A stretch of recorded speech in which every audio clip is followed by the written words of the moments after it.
అందరికి కనిపిస్తున్నాను.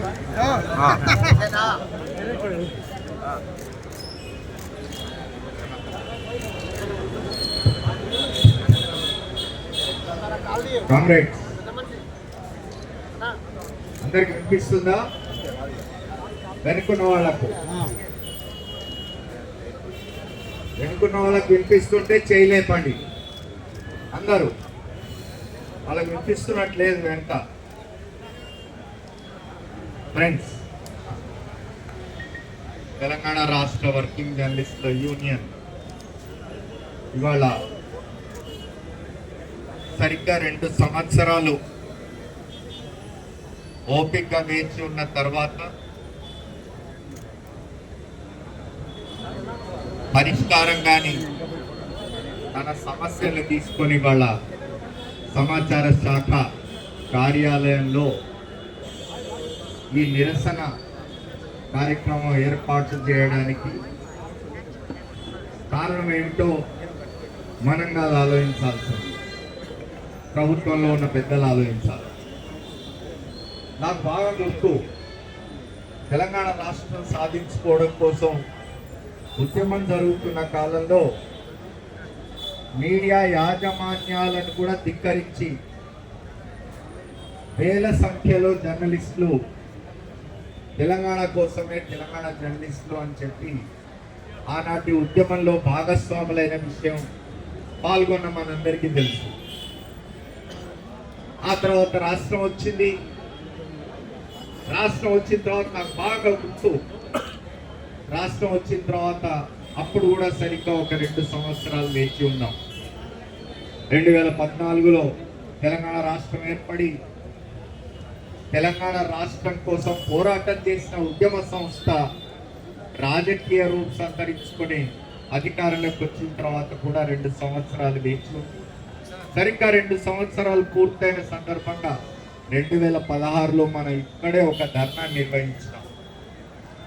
ఆనాడు నాకు బాగా గుర్తున్నది, అప్పటి ముఖ్యమంత్రి చంద్రశేఖరరావు గారికి విజ్ఞప్తి మాత్రమే చేస్తూ, అయ్యా తెలంగాణ రాష్ట్ర సాధనలో అన్ని వర్గాల మాదిరిగానే మేము కూడా భాగస్వాములమే, మా సమస్యలు పరిష్కరించండి అని అడిగినాం. సమస్యల పరిష్కారం అరకొరగా జరిగింది, పూర్తిగా సమస్యల పరిష్కారం జరగలేదు. దాదాపు 10 సంవత్సరాలు గడిచిపోయినాయి. 2018లో మళ్ళీ ఒకసారి మనం తెలంగాణ వ్యాప్తంగా గుర్తున్నట్టయితే ఇక్కడే ఆర్టీసీ కళ్యాణ మండపంలో మనం నిర్వహించిన ఒక మహా ధర్నాలో చాలా స్పష్టంగా చెప్పినాం, మనం ఇప్పటికీ 6 సంవత్సరాలు 5 సంవత్సరాలు 6 సంవత్సరాలు ఆగి ఉన్నాం.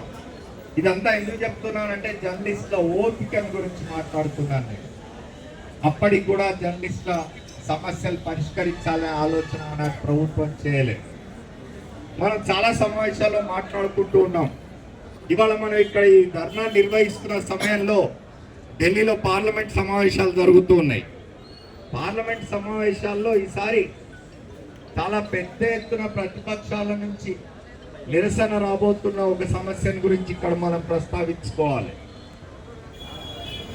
ప్రస్తుతం కేంద్రంలో అధికారంలో ఉన్న కూటములకు ఈ దేశానికి స్వతంత్రం తీసుకొచ్చిన పోరాటం చేసిన పక్షం కానీ, ఆ పోరాటంలో అనేక సంవత్సరాలు జైలు శిక్షలు అనుభవించి ఈ దేశం కోసం కుటుంబం మొత్తం సర్వం త్యాగం చేసి ఈ దేశానికి స్వతంత్రం తీసుకొచ్చి మొదట ప్రధానమంత్రి అయిన పండిత్ జవహర్లాల్ నెహ్రూను ఇవాళ ఈ దేశ ద్రోహిగా చిత్రీకరించే ప్రయత్నం ఇవాళ అధికారంలో కూటమి చేస్తుంది.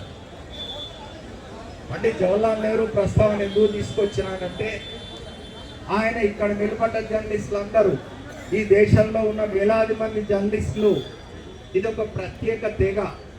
వీళ్ళు కష్టాలను ఎదుర్కొంటూ ఉంటారు, సమస్యలు ఎదుర్కొంటూ ఉంటారు.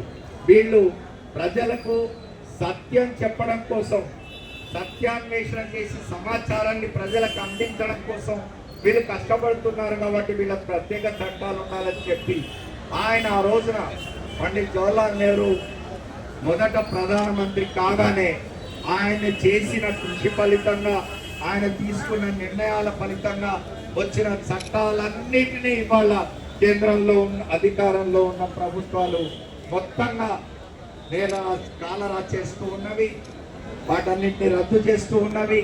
ఆ క్రమంలోనే వర్కింగ్ జర్నలిస్టులకు సంబంధించి ఏర్పడిన ప్రెస్ కౌన్సిల్ ఆఫ్ ఇండియా కానీ, ఏర్పడిన వర్కింగ్ జర్నలిస్టుల చట్టాన్ని కానీ, తర్వాత ఇతరేతరమైన అన్ని సౌకర్యాల్ని రద్దు చేసే విధంగా ఇవాళ చట్టాలన్నింటినీ కూడా లేబర్ కోడ్ల పేరుతో, ఒక 4 లేబర్ కోడ్ల పేరుతో రద్దు చేసిన 27 చట్టాలు, ఏవైతే 27 చట్టాలని రద్దు చేసి ఇందులో ఈ లేబర్ కోడ్స్ లో విలీనం చేసినారో అందులో మన వర్కింగ్ జర్నలిస్టులకు సంబంధించిన చట్టాలు కూడా ఉన్నవి. ఈ చట్టాల రద్దు నువ్వు వ్యతిరేకిస్తూ ఇవాళ దేశంలో ప్రతిపక్షాలన్నీ పోరాటం చేస్తూ ఉన్నాయి. ఒక్క మన జర్నలిస్ట్ సమాజమే కాదు, వర్కింగ్ జర్నలిస్టులు, పత్రికలలో మీడియాలో పనిచేస్తున్న ఇతర ఉద్యోగులు, కార్మికులే కాకుండా మొత్తం ఈ దేశంలోని కార్మిక రంగం అంతా కుదేలైపోయే విధంగా, అన్యాయం అయిపోయే విధంగా ఇవాళ ఈ కేంద్ర ప్రభుత్వం 4 లేబర్ కోడ్లను తీసుకొచ్చింది. వాటికి వ్యతిరేకంగా కూడా మనం పోరాటం చేయాలి. ఇవాళ తెలంగాణ వర్కింగ్ జర్నలిస్టుల యూనియన్కు నా విజ్ఞప్తి ఏమిటంటే, మనం ఇవాళ ఈ రాష్ట్ర ప్రభుత్వానికి ఇవ్వబోతున్న మెమరాండంలో ఈ తెలంగాణ రాష్ట్రంలో ఈ లేబర్ కోడ్లను మేము అమలు చేయబోము అని తెలంగాణ ప్రభుత్వం ప్రకటించాలని చెప్పి కూడా మనం డిమాండ్ చేయాలని చెప్పి నేను తెలంగాణ వర్కింగ్ జర్నలిస్టుల యూనియన్ నాయకత్వాన్ని కోరుతూ ఉన్నాను. పాకిస్తానీ కవి, ఇవాళ పాకిస్తాన్ అనగానే మనలో చాలా మందికి చాలా ఇదిగా ఉంటుంది. పాకిస్తానీ కవి ఫైజ్ అహ్మద్ ఫైజ్ చెప్పిన ఒక పోయంను నేను ప్రతి చోట ఇట్లా నిరసనల దగ్గర నేను